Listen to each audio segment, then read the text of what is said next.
médaille d'or en athlétisme, winner of 5 gold medals in track and field, Chantal Peitclerc.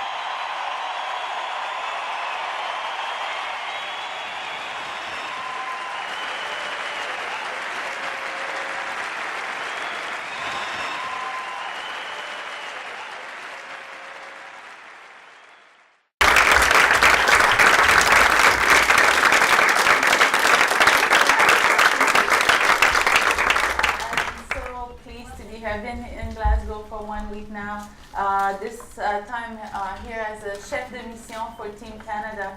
And what I want to do today is I really want to share with you the journey that I had as an athlete. So it's going to be a very personal way of sharing that journey and telling you how I went from small town Saint-Marc-de-Carrière to Beijing. And in the hope that I know that you will be working, interacting with athletes of all levels. So I think this, and I'm hoping this will be a great, a good and a valuable example of what it takes to take someone and turn them into a high-performance athlete and how it works and how it feels from the athlete's point of view. So that's really the vision that I have for this presentation. And it is truly a privilege and a pleasure to be here and be able to share my journey as an athlete, like I said, but also as a person. And while doing this,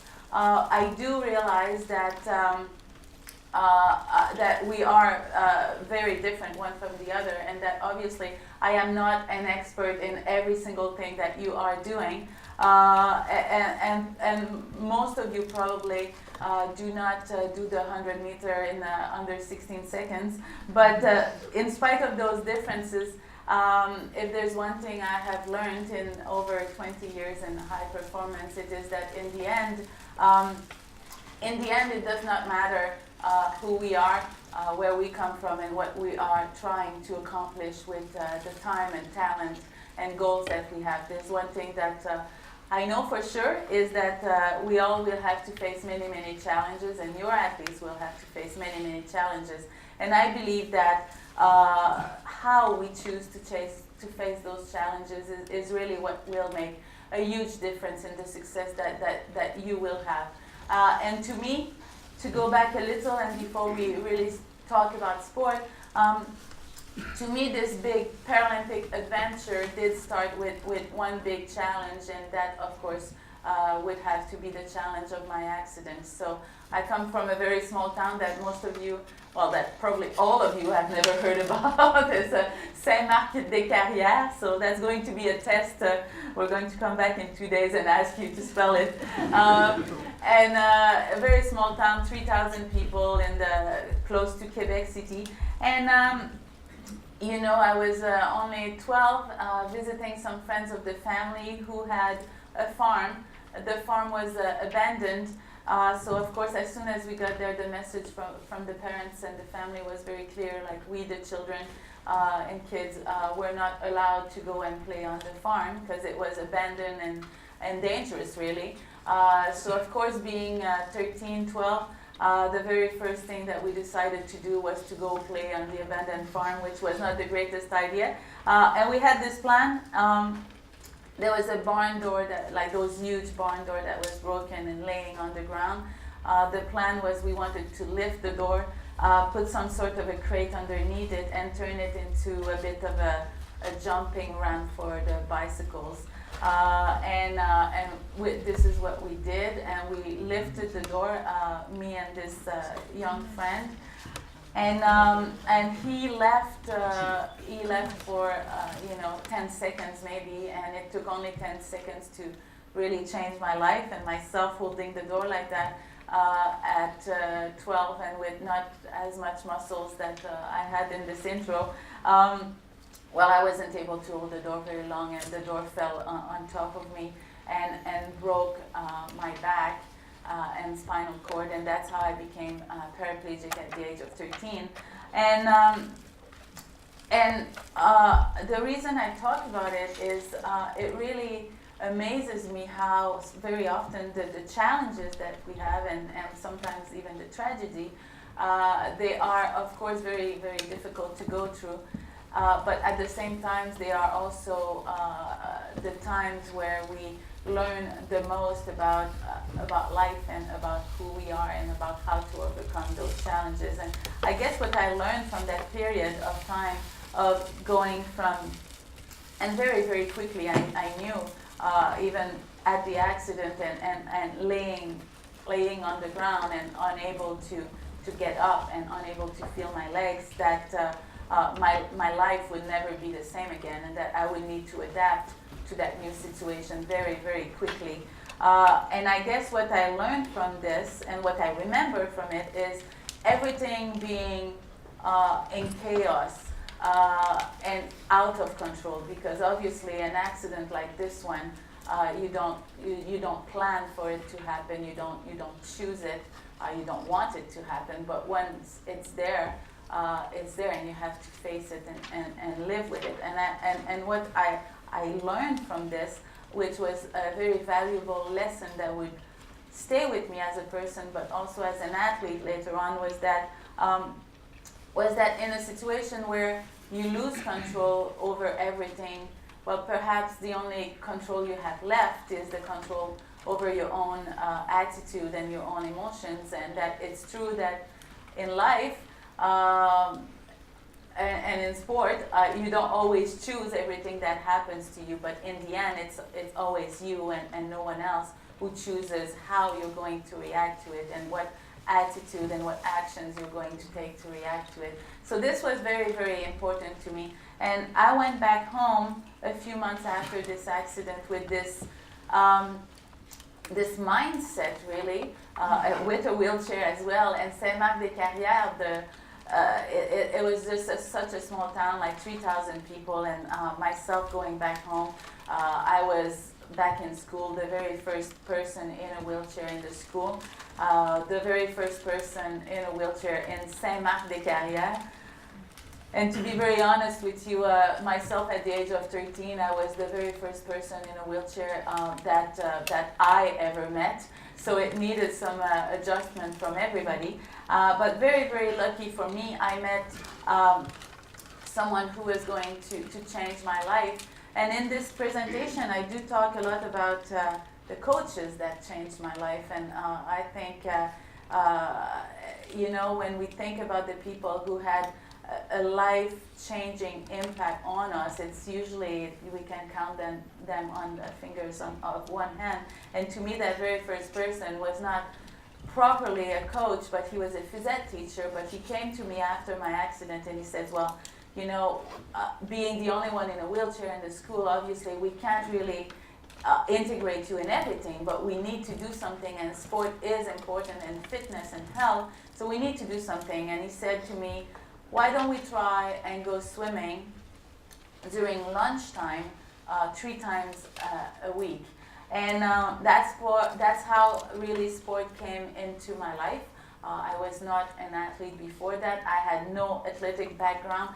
And really, I had no way to know that I had such great potential in sport, because I was never exposed to it. And it was somehow a bit of luck and a bit of tragedy who brought Gaston Jacques, the phys ed teacher, in my life. And he started swimming with me three days a week. And we did that all the way through high school, so 5 years of that. And I can really honestly say that this changed my life, and I would even say that it really saved me, and that's not too strong a word, because I just had this accident, and apart from making me fit and healthy and very independent in my wheelchair, it really also sent a very strong message to everybody, but to myself. And the message was that, even with this accident, my life did not stop. And that I still had a lot more potential than limits, and that one of this potential was sports. So after 5 years of swimming, the first year was a little more floating in the pool than swimming, but eventually I got into swimming properly. After 5 years of swimming, I have to say that I was really healthy and fit and confident, and that I was also at peace with the accident and with being a person in a wheelchair for the rest of my life. And definitely I was ready for a new challenge. And to me, that new challenge was going to be competitive sport, and in my case, wheelchair racing. And I always do take a moment to go back to that Gaston Jacques, because you know, when you're 13, 14, 15, and maybe you work with athletes that young, it's still the time of your life where you are really convinced that you are the center of the universe, and you don't really take time to say thank you to people. But when I think about this guy Gaston, who during his own lunch hour, and he didn't have to do that, but he took his own lunch time 3 times a week for 5 years to make a difference in my life, at the time of my life where I needed it the most. I think it is pretty amazing and a great example on how not only sport, but how we can have an impact on people and really change their lives. And to me, the first person who did that was really Gaston, and he was the reason that when I arrived in college, I was indeed ready for next challenge, and I knew that sport was a passion for me and was important, and that I wanted to keep that in my life. And that's how I tried wheelchair racing, and it's always fun to reflect on it 25 years down the road, and you know,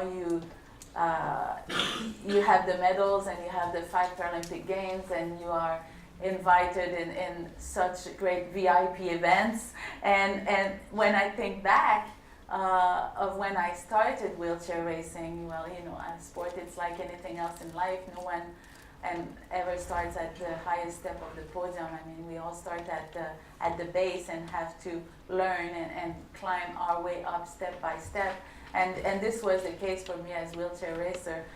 Many challenges just from the beginning. And one of very, very simple challenge that many athletes still have was equipment. Wheelchair racing, at the time, a racing chair like the one you saw on the screen, today cost, and now I'm going to talk Canadian dollars, so it's going to be even more confusing, but today costs probably $8,000 or $9,000. Back then, you were talking about $4,000, which is, I don't know, 2,000 pounds, is it just about, yeah. And I was a college student. I said before, I come from a very small town, very modest family. My mom stayed at home with us. My dad is a construction worker, but I tried wheelchair racing with a coach at the college and fell in love with the sport, and I knew I wanted to do it. So I went to see my dad and sat with him, or well, he sat with me and explained to him that finally I had figured out what I wanted to accomplish with my life, and that I really needed $4,000. And my dad is a good guy, but I guess, you know, this is '87 and wheelchair racing did not sell very well as a career investment. So I went back home with a little pat on my shoulder and a little check of $400. But with that zero missing, I still managed to buy a used racing chair from 3 different people. So the one guy sold me the back wheels, and the other guy sold me the frame. And the third guy, Mario from Quebec City, sold me the front wheel. And I never really forgot or forgave that Mario guy, because the front wheel was already broken, and it would literally unscrew itself and start shaking if you were to go more than 5 kilometers. So I think that guy just thought, oh, you know, she's gonna give up and never do more than 5K anyways. But so this was my beginnings in the sport. And with that used chair, I did my very first 15 kilometer that was going to inspire me to become a Paralympian. And I still remember that race because it was only, I was training with the university group at L'Université Laval in Quebec City, and it was about 10 wheelchair racers, and I was the only girl in the group, and I was also the slowest athlete in the group.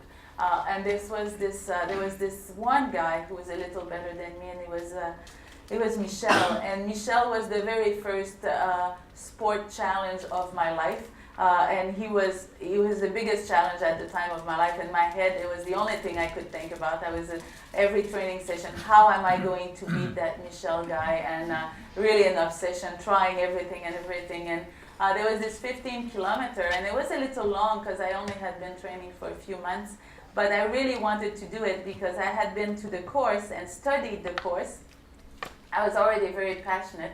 And came back from my course visit and site visit and so excited and thinking, okay, Chantal, this is the chance of my life. This is exactly where I'm going to be that Michel guy. Because the course was very technical and very hilly. And the Michel guy I was telling you he was the biggest challenge of my life, but he was also a very, very big, heavy guy. And I thought, this is my chance, because obviously me being little and light, I am going to climb those hills so much better than Michel, and that's how I'm going to beat him for the first time. I have to say that I was studying social sciences and not physics, because I probably would have figured out myself that everything that goes up eventually comes down, and that the big guys, well, they roll down the hills a little bit better than I do. So this was not very successful. I think that's when I learned the true meaning of the English expression that says "dead last," because I was both. I was dead and I was last. But the reason I'm telling this story is, like many athletes, even if at the beginning my means were very limited and my results not very conclusive at the beginning, already my passion and my dreams were there, and already I knew that I wanted to become a Paralympic athlete.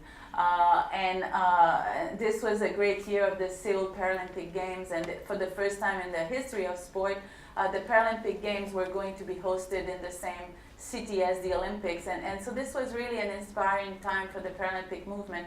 And I remember sitting with my coach at the time was Pierre Pomerleau from the Université Laval, and sitting with him and telling Pierre, and I'm sure you've seen it or you've gone through it as athletes, and sitting with Pierre and telling him with sparkles in my eyes and saying, Pierre, I know and I feel in my heart that I am the best in the world.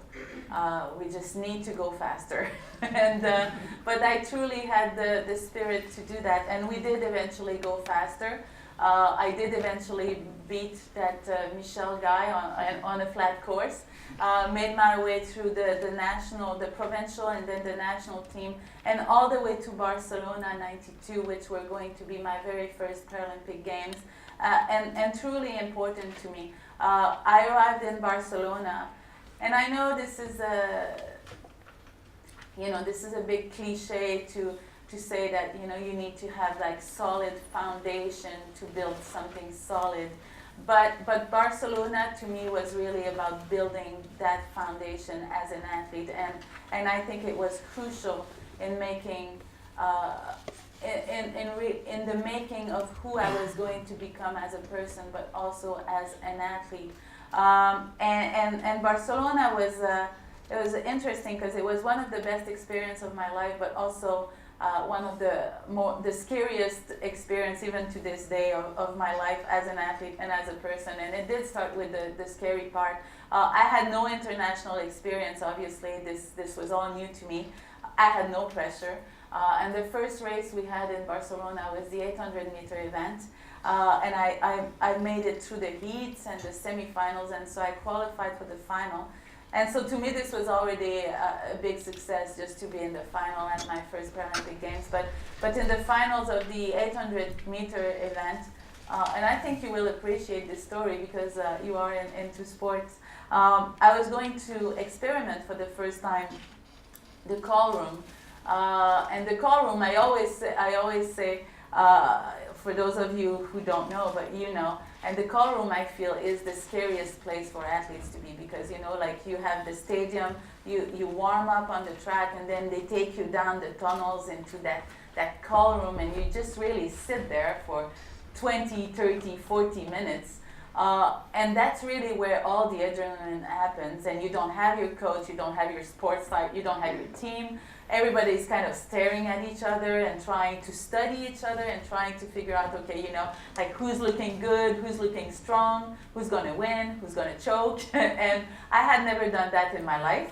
I arrived last in the call room because I wanted to warm up as long as possible. And I still remember so well arriving in the call room, and the girl that was just beside the door was American Paralympic champion Jean Driscoll. And Jean Driscoll, just to give you a quick idea, like she is this great champion, Paralympic champion, but she is also and was the scariest athlete on the circuit. Like she's just really serious, game face, does not smile, does not talk, very muscular, and I mean, like, well, we don't like her too much on the circuit, but we did not. And I get there and wanting to break the ice and being all chatty and a rookie, and I'm like, oh my god, this place, it looks like a room for people sentenced to death. And I'm chatting, and she takes off her sunglasses, stares at me straight in the face, no smile, and she goes, yep, and I can see who's going to die first on the track today. So this was my first encounter in high performance. Very lucky for me. She is a great marathon champion, and this was an 800-meter event. And at the end of a very smart race on my part, I managed to go around the corner, finish third, win my very first Paralympic bronze medal, 20 hundredths of a second in front of Jean, who finished fourth. So I was quite happy with that. I have to be completely honest and say that I never really gathered the courage to go and bring it back to her face. So I'm still venting it 25 years down the road. But I went back home. I went back home with this experience, but also with the 2 bronze medals, but also with a new coach. Not so new, but a year before Barcelona, I asked Peter Eriksson from Sweden, who was living in Alberta, so don't ask me why or how that happened, and I asked him to coach me, and I made my way all the way from Quebec to Edmonton in a used car for Peter to coach me. And Peter was the coach. He's been my coach for 5 Paralympic Games, and he really someone, I mean, he was a coach who was there with me from the beginning and from Barcelona, and who really had and still does have a huge impact in my life as a coach, of course, as a mentor and as a friend. And to give you the extent on how important a coach can be, Peter was the person who walked me down the aisle at my wedding 2 years ago. So that's how important a coach can be, and very often is in someone's life.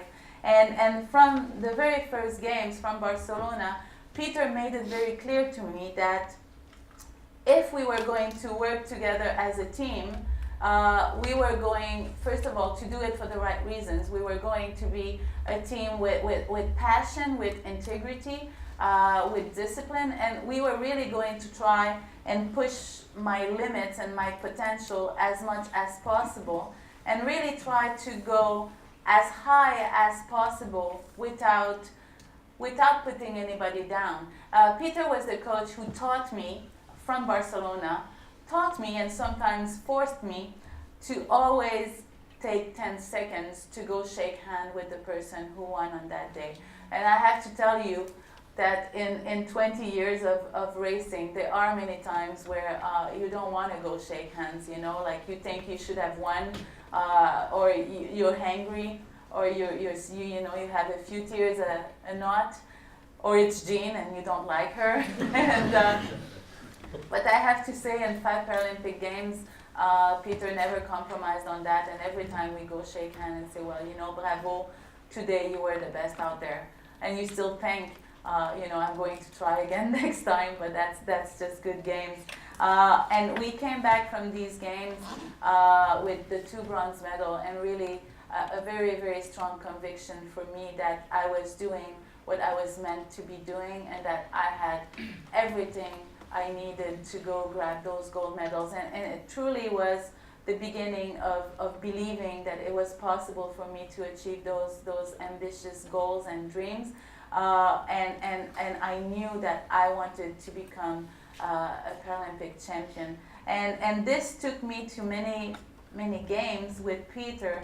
And we went from Barcelona to Atlanta. We came back from Atlanta with 2 gold medals and 3 silver. So from Atlanta, we were in Sydney 2000, back from Sydney with 2 gold and 2 silver.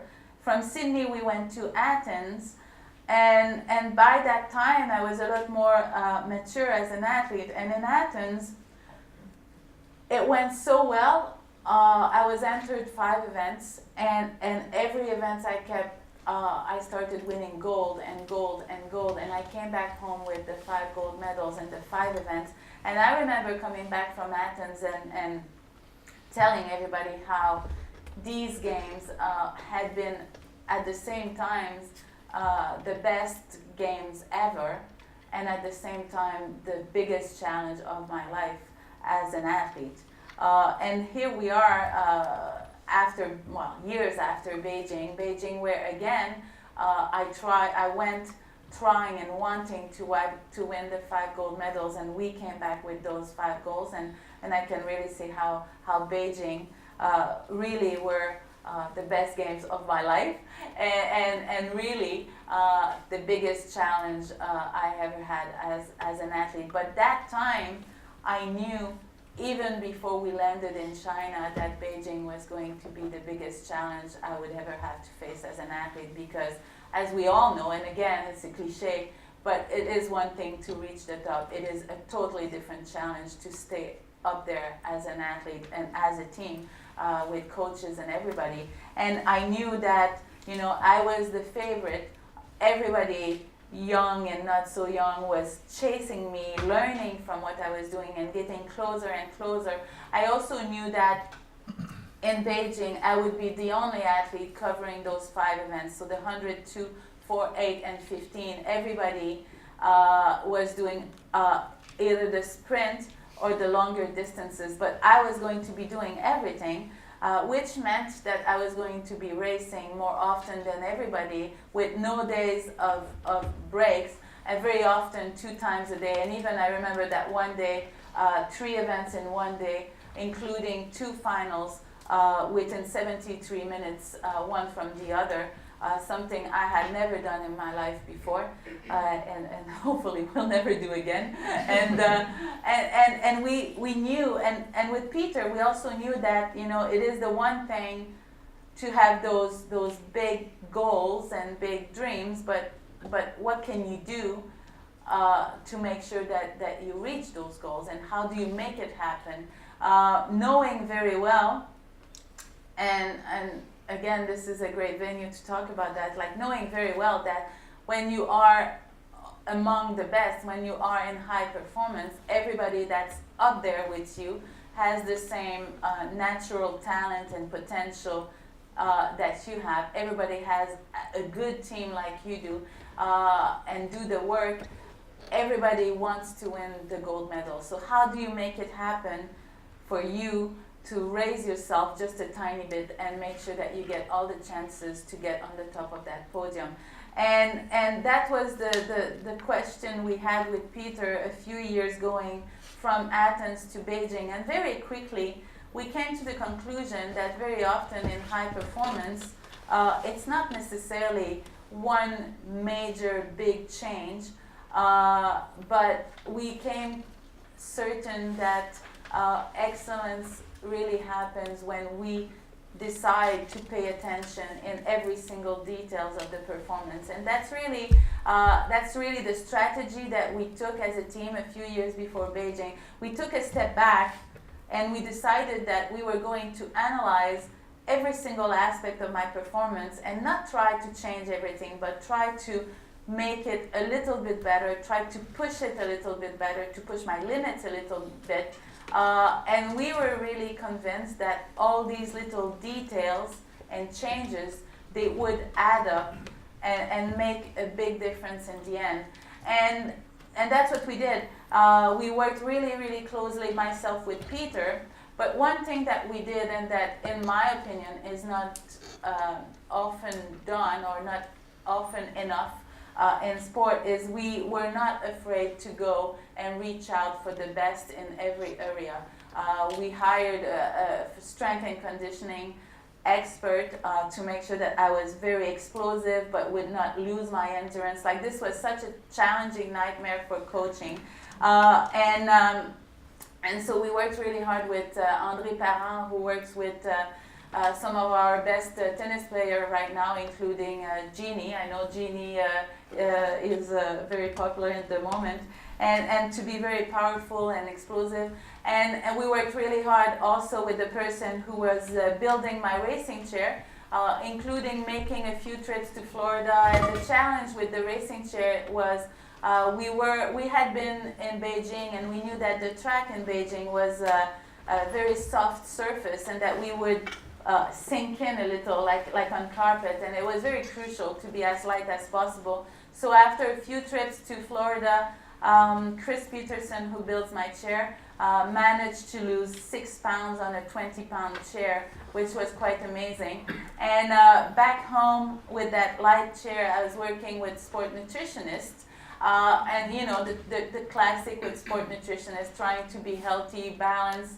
The challenge was also that I was racing so often, and so we had a food plan that we planned and tried and tested for every single day of my 16 days in Beijing. And I still have great memories of that, because I had all those 16 days printed and literally duct tape on the wall of my room, and every day I would just wake up and take the sheet which told me exactly what to eat, what to drink, in which quantity, at what time. And I was just executing and following that plan every day. And with Melanie, the sport nutritionist, we did that plan. And also, well, with Melanie, I told you we lost the 6 pounds on the chair. We also lost the 10 pounds on the girl.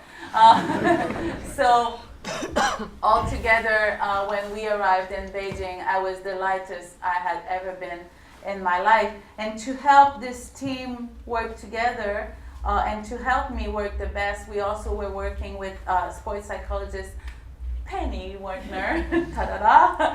And with Penny, we did a lot of work, like all the classic work that you know on visualization and strategy and this. But to me, what really made a difference was also to really individualize what I needed as a person to perform the best. Because it's one thing to perform at home in training in your controlled environment. It's a completely different challenge to control in an athlete's village multi-sport event. And we really worked hard on knowing my personality and what I needed, what kind of people, what kind of music, what was the best performance environment that I could give myself in the village to make sure that I would deliver all those performance days and days after.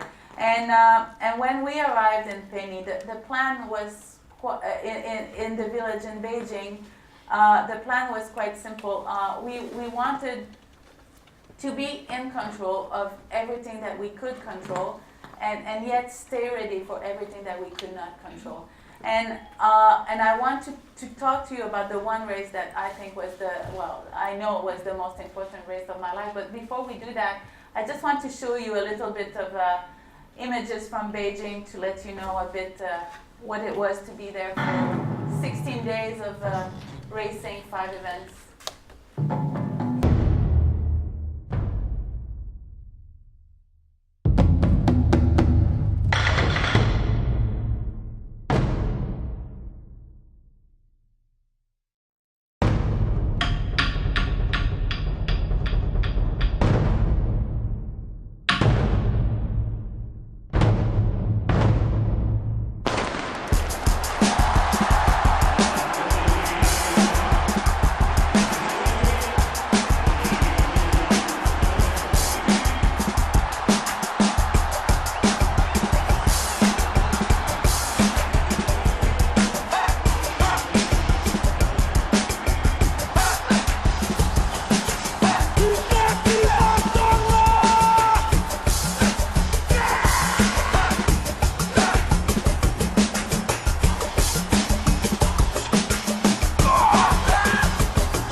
week at the office and Beijing, and just before we saw that, I was telling you that the plan was simple. We wanted to control everything we could and stay ready for everything we could not control.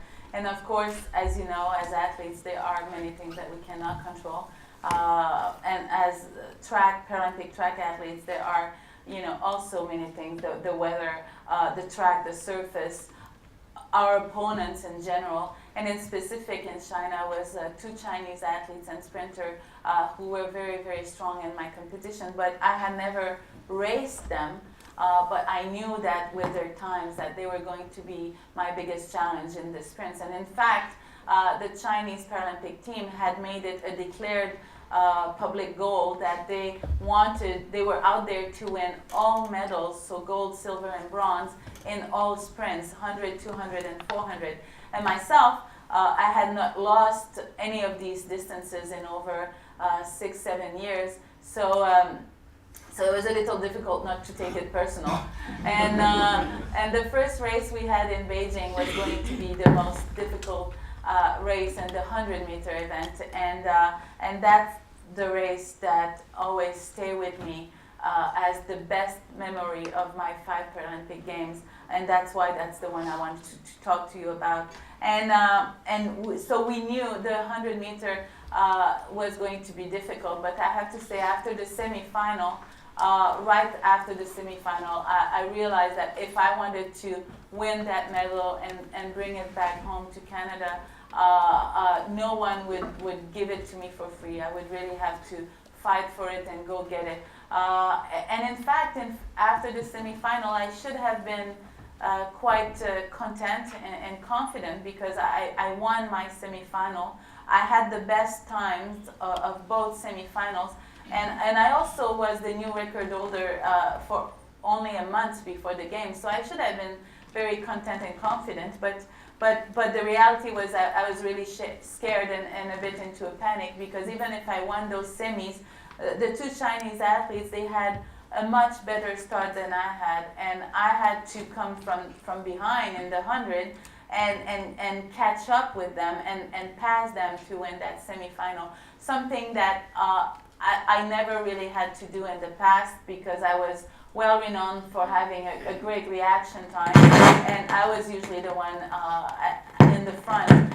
So right away I knew that this was going to be a completely different challenge, and the race that would happen not only with speed and strength, but that would be very, very also in my head and my focus. And so I remember being scared, but everybody was in shock after that semifinal. I remember teammates and coaches and everybody talking to me and saying, "Oh my God, did you see that? Did you see those girls? Did you see the starts? Did you see that?" And I was like, yeah, I was there, I know. So I decided for a bit of a daily retreat in my small room in the village, only to get out later at night for a bit of an emergency Skype session with the sports psychologist. And I remember that night and being on Skype with Penny and talking a lot, and saying, and kind of self-convincing myself and saying, I know I can win this race. I won the semi, I've got the world record, I just need to stay focused. I know I can do it. And I was talking. And after a while, Penny stopped me and she asked me 2 very simple questions. And she said to me, Chantal, if you have the best race of your life ever, who's going to win the race? And so spontaneously I just said, well, that's me, because I won this morning, I have the world record. And then she goes, and who do you think can make it happen for you to have the best race of your life? And she had a bit of a smile saying that. And I had to say, well, I suppose that would be me as well. And very, very simply like this, she made me realize that obviously I had absolutely no control over what the other athletes would be doing and achieving, and that really the only control I had was the control over my own performance. And the only thing I had to think about was my own 100-meter.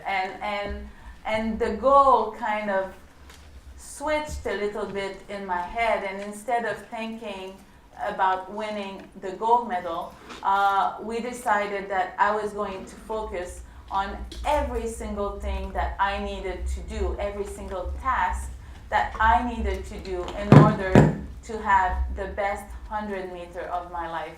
And I was telling myself, if I can show up tomorrow, and I knew that these were my last games. I had made that decision before, so I knew that I was retiring, and I was telling myself, this is the very last time in my life that I am going to be racing 100-meter, and I am going to deliver the best 100-meter of my life.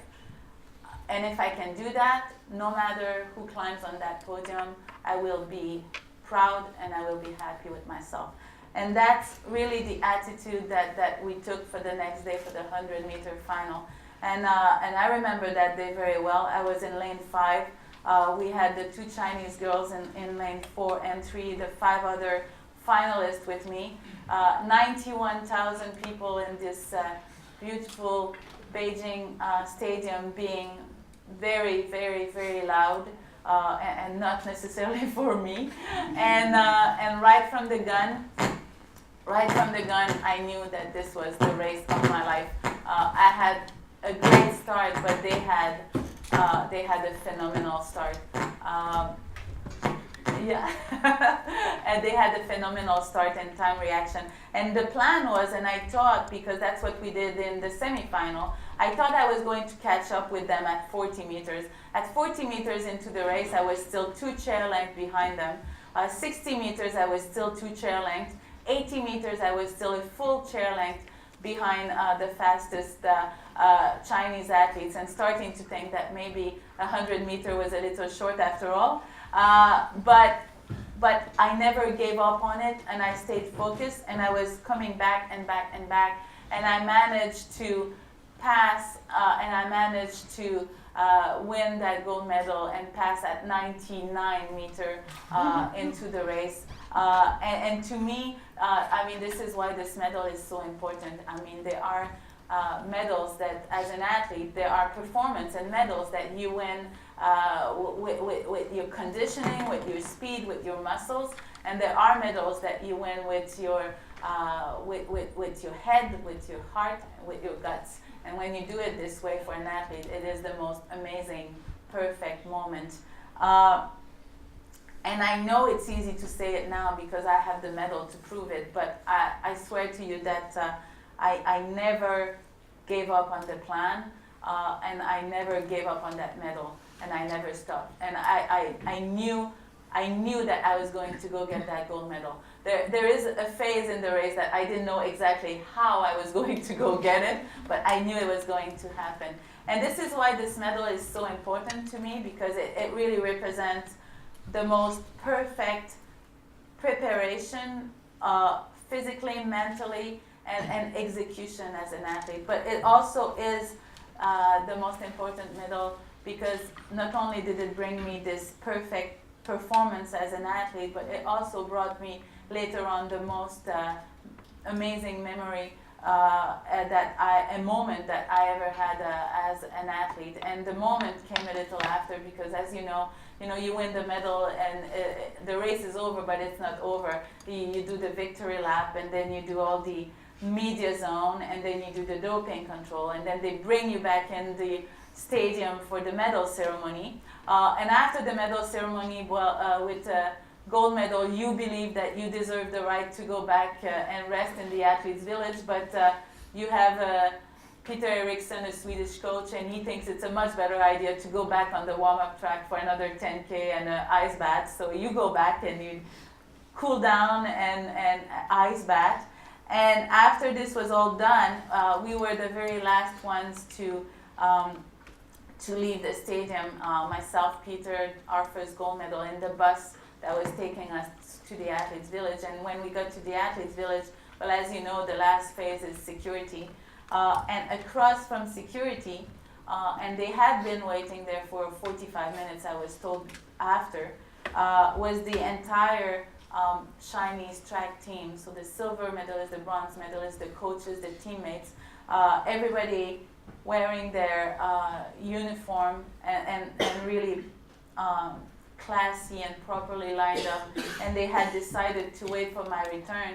And as soon as we crossed security, myself and Peter, they all started to applaud me. And I mean, it was the most amazing, you know, that's what sport is all about. It was the most amazing moment. It was 10:30 in the evening, no camera. I did not know them, they did not know me. We kind of ruined the day for them a tiny bit.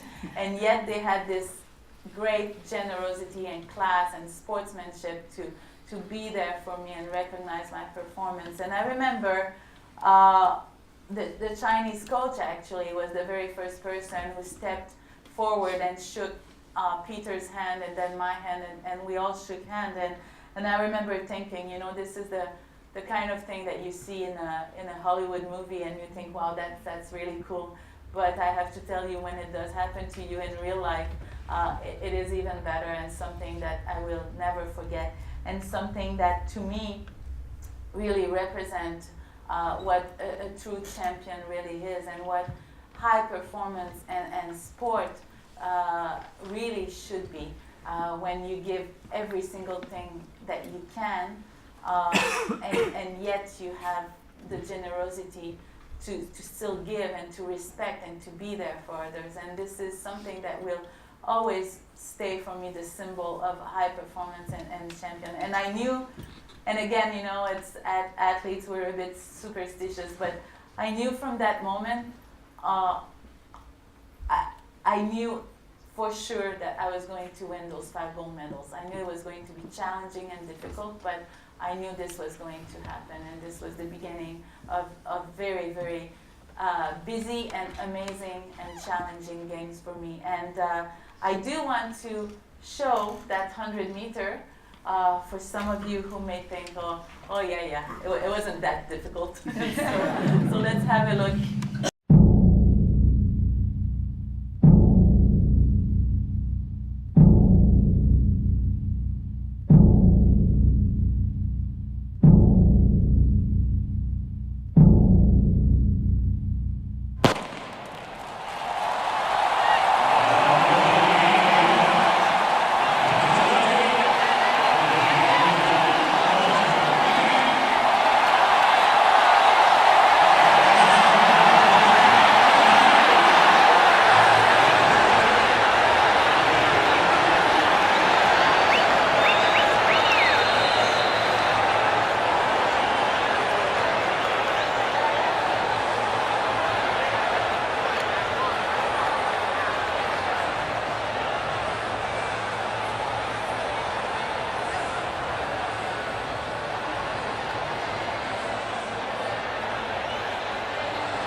My coach after, and I was a little joking and telling him, did you get scared? And he was like, no, I was okay. But everybody that was there in the stadium with him said that he went a little quiet for a while.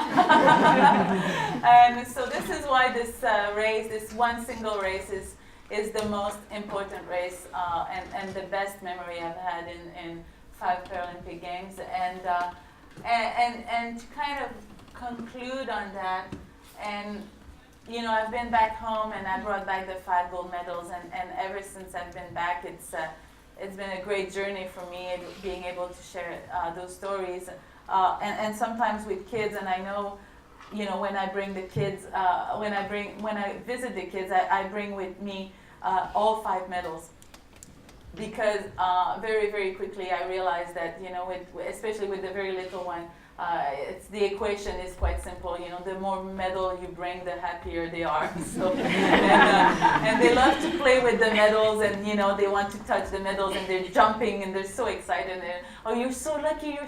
You've got 5. You're so lucky! And they're just too little, but you want to sit with them and tell them that luck. I mean, you know, luck is there, but it doesn't really have that much to do with it. And that it did not take me 16 seconds to win this medal. We all know, especially in this room, we all know that it took me over 20 years to get there, and that they may present you with the medal in an amazing stadium with 91,000 people, and your flag and your national anthem. But if there's one thing I have learned in those 5 Paralympic Games, is that you do not win the medal in the stadium. You win the medal a Monday morning when it's raining and cold, and you have 3 training sessions, and you don't feel like it. But as athletes, and I'm sure as coaches as well, sometimes you don't feel like it, but you show up and you do it, and you do it right, and you do it again and again and again, because everybody's trying to come up with recipes on success, but the only recipes that I realized works is the one of every day, trying to be the best that you can in every single detail of your preparation. And to me, when I look at this medal, at this performance, when I look back as well at the little girl that I was, it really shows to me the power of sport. Really shows to me also that like I said, like it doesn't matter who we are and where we come from and what we're trying to accomplish. I believe we have what it takes to make those goals happen, and that there is no such thing as too small or too big a goal. I don't think anybody would have bet that it was possible to win those 5 gold medals 2 times.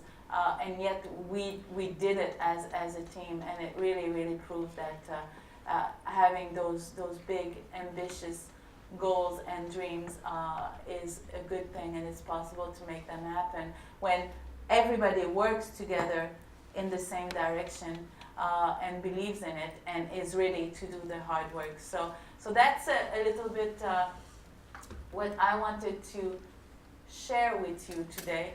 And hoping that it will give you a little bit of insights on the journey of an athlete and athletes that you may have, and that it will help a little bit. So that's my wish for this presentation, and I will be very happy for any comments or questions that you may have.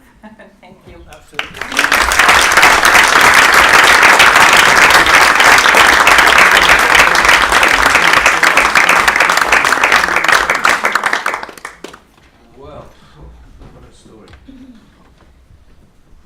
At risk of upsetting Pauline and the rest of the program for the afternoon, I wondered if we could steal an extra 15 minutes, please, Pauline, and for any questions. I'm sure there must be some huge ones out there. Well, let me start off. I understand you've had quite an achievement this year yourself. Yes. Extra one. Personal achievement. Did you feel the same level of pride and moment then as the arena? The baby. I'm in games mode. I'm like chef de mission. Yes, I became a mom on December 20th, last December. So I have a little Elliot at home in Montreal, and it is a completely different experience. And the only way I can describe it is being an athlete is all about it's about being selfish and egocentric in a good way. You make sure that you provide yourself, and everybody works for you to reach your own personal goal. And having a child is really about being with giving to someone else. So I feel it is a good balance in life that so many people gave to me for so many years, and now it's a turn of balance of me having this little Elliot in my life. Good. I just wanted to make sure that we understood the huge balance that takes place in this. Yes. Any questions? Pauline's has the microphone here. That's good. No. You've been stunned into silence. No? Too hungry? Coffee. Pauline, I mean, you've been working very hard today, and one of the themes has been leadership and bringing women in leadership positions. And what was fed in, I should have mentioned this at the very beginning today, was, of course, Chantal is the leader, the chef de mission of the entire Canadian team here. Does anybody want to ask any questions about this movement from being an athlete to being the leader in the sport? I wonder if just Vivian. oh, Sorry, you won't want to it's a rule. Chantal, with the experience you had as an athlete, the first time you were in that call room and you said that you were the rookie, how does that experience help now with the young members of the Canadian team that presumably you see coming into their first games in Glasgow? Yeah. Oh, I think it's, well, being chef has been an amazing experience because it really has allowed me to see everything that you don't see as an athlete behind the scene. But having been an athlete, I think makes me able to reach out and to be close to our athletes. And it really is my role because we've got so much expertise on our team at all. Like the coaches are great. We've got medical and this. And so it's not my job to do that because they are expert. But I feel my job as chef is to make sure that I connect with as many athletes as possible. That's my goal. And try to help and try to be there. And yes, I do recognize, you look in their eyes and some of them are really a little scared and it's stressful. And so I really do try to do my part with that. But I'm, at the same time, I think it's great for athletes to stay in the system. But I also think it's important for athletes who stay in the system to do their own work at some point, because it's not about, there are so many great, amazing people in the sports system who have the expertise and who studied and who did everything like that they did. So the first thing for chef, I said, I don't want you to hire me because I got medals. I want you to hire me because you are convinced that I have the necessary professional skills to do the job. And to me, that is a priority, and I hope, and I think that's why they chose me as well. Okay, good. Was there a question here?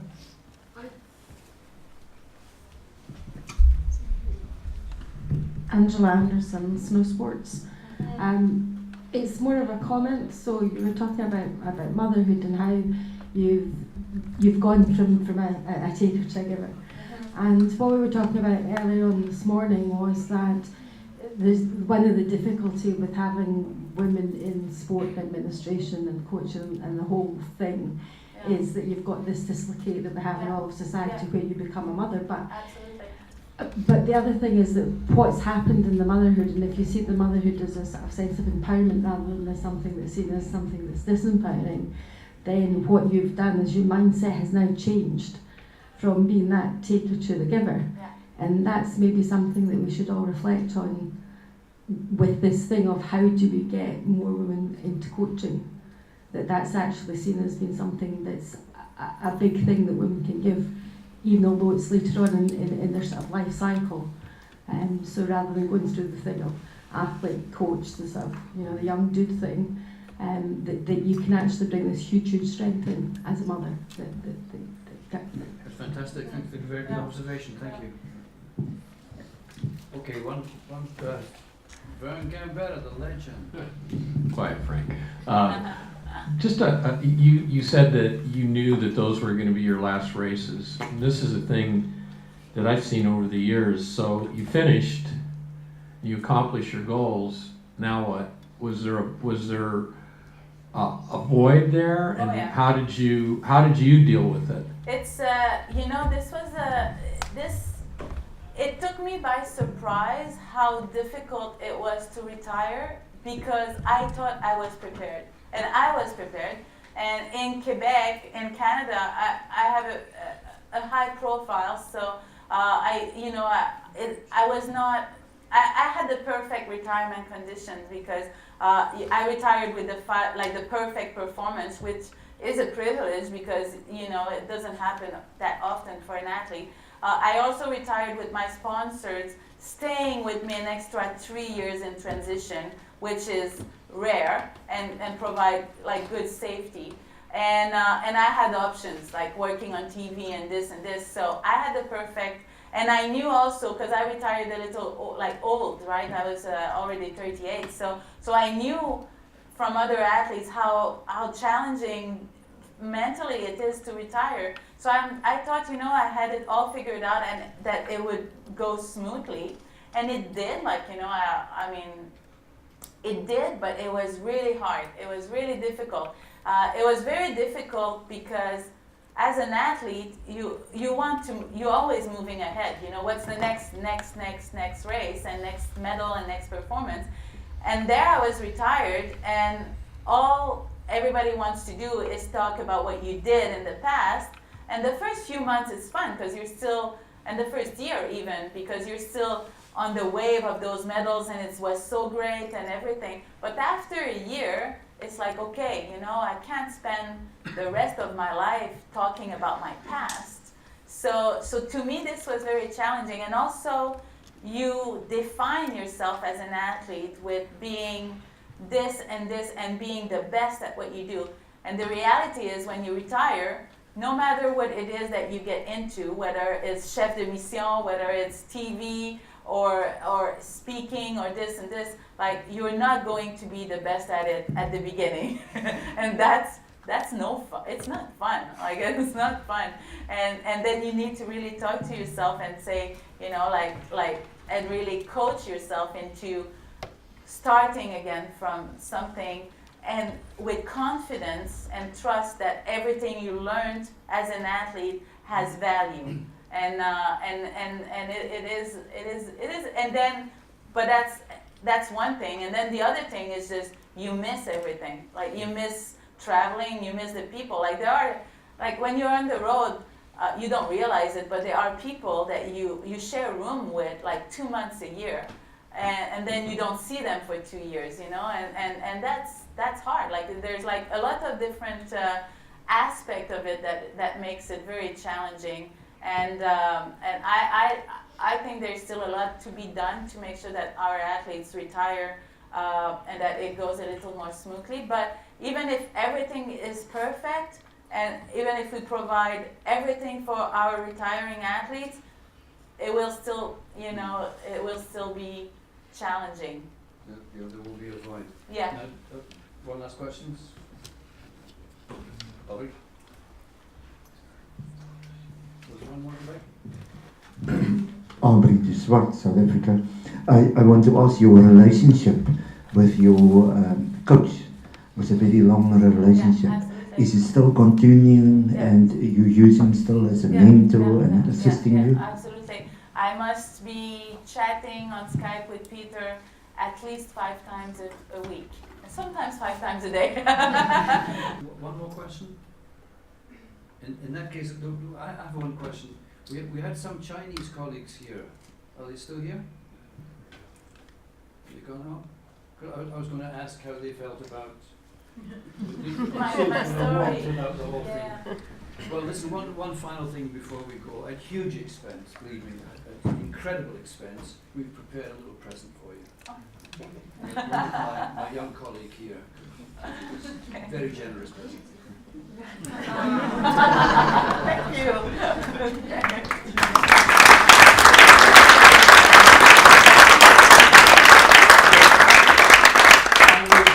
Thank you. De notre cœur plein. Merci. Merci à vous. Merci. Merci beaucoup. Merci. Please.